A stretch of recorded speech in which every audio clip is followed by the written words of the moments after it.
सोचिए, छठी शताब्दी ईसा पूर्व का भारत। एक ऐसा समय जब हर तरफ एक आध्यात्मिक हलचल मची हुई थी। पुराने विश्वासों पर सवाल उठाए जा रहे थे और हर कोई सत्य की एक नई खोज में लगा था। और इसी दौर में दो राजकुमारों ने महलों का सारा आराम छोड़कर ज्ञान की तलाश शुरू की। उनकी इस यात्रा ने इतिहास को हमेशा हमेशा के लिए बदल दिया। तो चलिए इस सफर में आगे बढ़ते हैं। सबसे पहले हम देखेंगे कि कैसे राजकुमार सिद्धार्थ बुद्ध बने और उनकी शिक्षाएं क्या थीं। इसके बाद हम वर्धमान के महावीर बनने की कहानी और जैन धर्म के सिद्धांतों को समझेंगे। और आखिर में ये भी जानने की कोशिश करेंगे कि क्या इन दो बिल्कुल अलग रास्तों की मंजिल एक ही थी।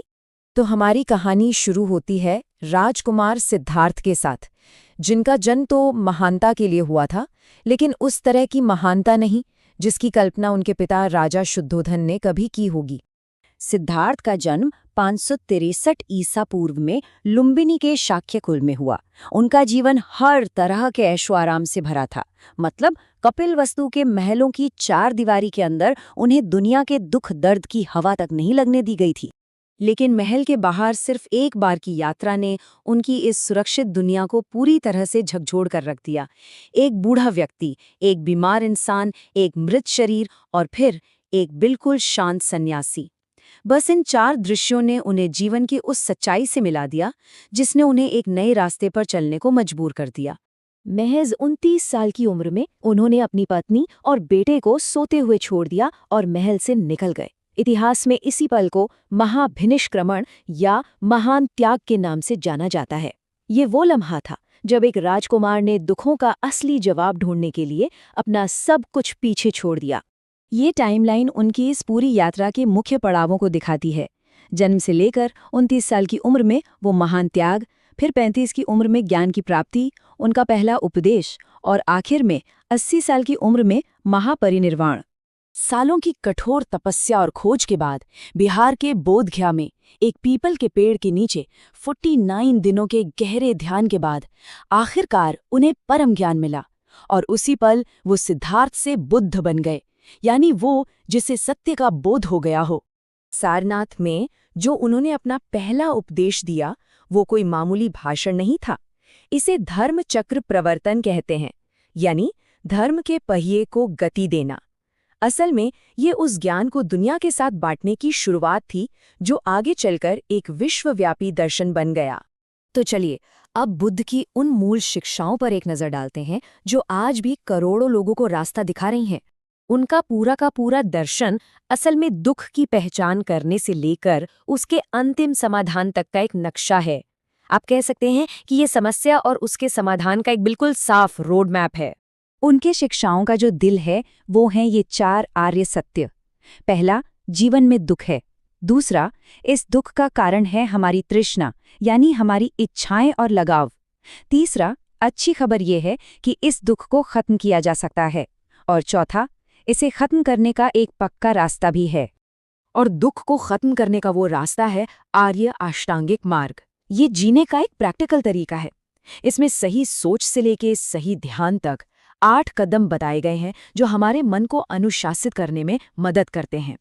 बुद्ध ने ये महसूस किया कि सच न तो ऐशो आराम की जिंदगी में मिलता है और न ही शरीर को बहुत ज्यादा कष्ट देने से। यही समझ उन्हें मध्यम मार्ग की तरफ ले गई जो संतुलन पर जोर देता है और दोनों तरह के एक्सट्रीम से बचाता है। अब हैरानी की बात यह है कि उसी दौर में एक और राजकुमार वर्धमान, वो भी सच की खोज में कुछ ऐसी ही यात्रा पर निकले थे। दुनिया ने उन्हें आगे चलकर महावीर के नाम से जाना, जिसका मतलब है एक महान वीर। बुद्ध की ही तरह महावीर का जन्म भी लगभग 540 ईसा पूर्व वैशाली के पास एक शाही परिवार में हुआ था। लेकिन महल की दीवारों के अंदर उन्हें भी एक गहरी पुकार सुनाई दे रही थी जो उन्हें सत्य की खोज के लिए बुला रही थी। 30 साल की उम्र में घर छोड़ने के बाद उन्होंने 12 साल तक कठोर तपस्या और ध्यान किया। फिर 42 साल की उम्र में उन्हें कैवल्य यानी सर्वोच्च और पूर्ण ज्ञान की प्राप्ति हुई। इसके बाद वो जिन कहलाए, मतलब वो जिसने अपनी इच्छाओं और इंद्रियों पर विजय पा ली हो। चलिए अब उन मूल सिद्धांतों को जानते हैं जिनकी शिक्षा महावीर ने दी। यही सिद्धांत आज जैन धर्म की मजबूत नींव है। जैन धर्म में मुक्ति का रास्ता इन 3 रत्नों से होकर गुजरता है: सम्यक विश्वास यानी सत्य में पक्की श्रद्धा, सम्यक ज्ञान यानी चीजों को उनके असली रूप में जानना, और सम्यक आचरण यानी सही काम करना। ये जानना जरूरी है कि महावीर जैन धर्म के संस्थापक नहीं थे, बल्कि वो 24 तीर्थंकरों यानी आध्यात्मिक गाइड की एक बहुत लंबी परंपरा में आखिरी थे। उन्होंने पहले से चले आ रहे सिद्धांतों को फिर से स्थापित और व्यवस्थित किया।